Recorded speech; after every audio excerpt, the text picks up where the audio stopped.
Le collectif, c'était quelque chose qui m'a plu et ça a été ça, mon déclic. Je me suis dit, ok, très bien. Moi, ce qui me va, ce qui me parle, ce qui fait résonner quelque chose chez moi, c'est le travail en équipe.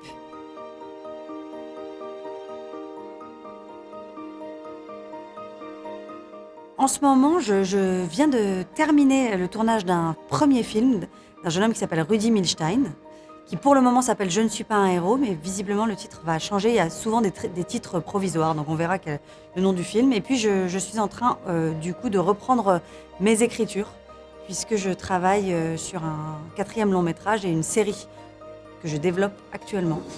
Donc je viens de ranger mon costume d'actrice pour pour remettre les mains dans le cambouis, si j'ose dire, et me remettre à l'écriture. Alors c'est vrai que je fais plusieurs métiers, puisque je suis actrice, réalisatrice et scénariste, mais finalement ce sont des métiers qui s'alimentent pas mal. C'est quoi mon vrai métier ? Mon vrai métier, c'est de raconter des histoires. Alors parfois juste via mon corps et mon enveloppe, c'est-à-dire que je suis sollicitée pour donner corps à un personnage, et puis parfois j'ai besoin de raconter des histoires qui viendraient de ma tête, de mon cœur, de mon ventre.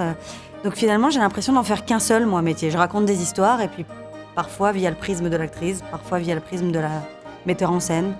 Mais c'est sensiblement la même chose pour moi. Moi, le déclic, je l'ai eu aux côtés de personnes. J'ai travaillé avec des gens, notamment à la télé, je travaillais pour Canal+, et puis j'ai vu des gens travailler, j'ai vu les équipes d'auteurs de Groland, cette émission pour Canal+, j'ai vu les équipes de marionnettistes des Guignols de l'Info, parce que j'ai fait un stage à Canal+, au Guignol de l'Info à l'époque, qui était une émission extrêmement populaire.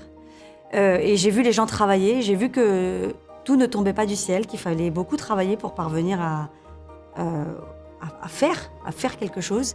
Et ça m'a plu de voir les gens travailler ensemble. Le collectif, c'était quelque chose qui m'a plu et ça a été ça, mon déclic. Je me suis dit, ok, très bien. Moi, ce qui me va, ce qui me parle, ce qui fait résonner quelque chose chez moi, c'est le travail en équipe. Et j'y ai trouvé, évidemment, dans le cinéma ou à la télé, lorsque je fabriquais des émissions, et plus tard, lorsque j'ai fabriqué des films, j'y ai trouvé ce que je cherchais depuis le début et depuis jeune, c'est comment fabriquer quelque chose dans l'idée du collectif, ensemble.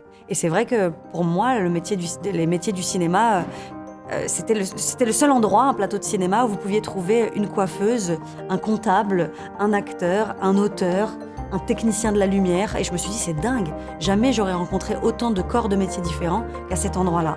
Et c'est ça, par-dessus tout, qui m'avait fascinée et passionnée. Puis lorsque j'ai fait mon premier film, Tout ce qui brille, je me suis dit, c'est dingue, c'est encore plus dingue, ça répond et ça résonne à ce que je m'étais dit, parce que sans cette personne qui court sous la pluie pour aller brancher cette prise, ben moi je pourrais pas tourner la scène 82 de mon film. Et cette idée du collectif a pris encore plus son sens, quoi. Je me suis dit, c'est ça que je veux faire, c'est travailler en équipe. Et ce déclic, je l'ai vraiment eu à ce moment-là. Je me suis dit, c'est ça qui m'anime, quoi. C'est ça qui me plaît, c'est ça que j'ai envie de faire. Ah moi, le rêve pour le futur, c'est que, par exemple, ma petite fille se réalise aussi, qu'elle trouve le métier de ses rêves, qu'elle trouve ses passions, ses hobbies, qu'elle s'épanouisse.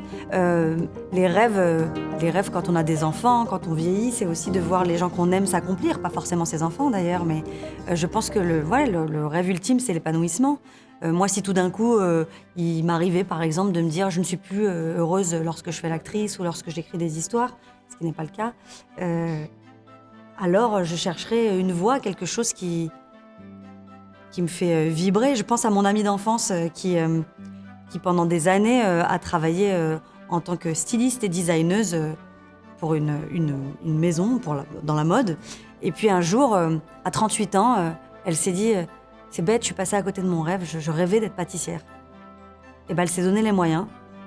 Elle a refait des études, alors qu'elle avait 3 enfants déjà. Et aujourd'hui, elle a sa boulangerie, elle a ouvert sa boulangerie à 42 ans. Et je trouve ça magnifique, c'est jamais trop tard. C'est jamais trop tard pour continuer de rêver et pour faire. Il faut se donner les moyens de faire, il faut apprendre, il faut accepter d'apprendre, il faut accepter de transmettre aussi. Et aujourd'hui, voilà, je trouve que c'est un très bon exemple. Je pense à elle, là, parce que je me dis c'est un très bon exemple. Elle n'a pas eu accès à ça à l'âge jeune. Elle n'a pas eu accès, elle s'est dit non, je peux pas, c'est trop compliqué. Donc elle a fait autre chose, elle a cru s'épanouir et puis à un moment donné, elle s'est dit c'est pas vraiment ça, ma voie. Et puis elle a essayé, elle a tenté et avec le travail, elle y est parvenue.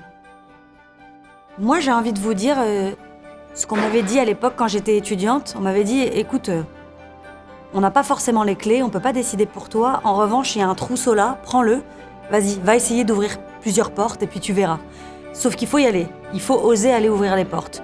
Donc je pense que c'est normal qu'on se questionne. Quand on se questionne pas, quand on n'a pas de doute, souvent on a peu de talent, en tout cas on a peu d'ambition, quoi. Alors il faut avoir du doute, il faut se remettre en question, mais il faut essayer. Essayer, c'est chercher, et chercher, c'est potentiellement trouver. C'est pas grave si on trouve pas tout de suite.